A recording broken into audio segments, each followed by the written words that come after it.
ברגע זה אנו עוברים את שער האריות. אנחנו בתוך העיר העתיקה. הר הבית בידינו, כאן תלמיד, הר הבית בידינו. רות שריף קיבלנו, כל הכבוד. חדל, כל הכוחות חדל.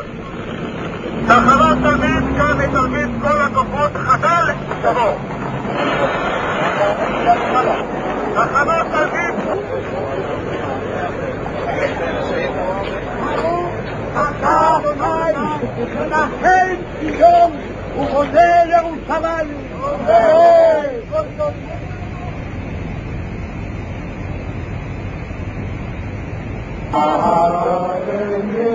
חטיבת הצנחנים של מוטה גור ציינה את כיבוש ירושלים עוד באותו היום במסדר חגיגי בהר הבית. משם החלה הנהירה אל עברו האחר של הקיר, לכותל המערבי. ברגע זה אני יורד במדרגות אל הכותל. זהו הכותל, ואני נוגע באבני הכותל המערבי. איחדנו מחדש את ירושלים המבוטרת. חזרנו לקדושים שבמקומותינו. חזרנו על מנת שלא להיפרד מהם לעולם.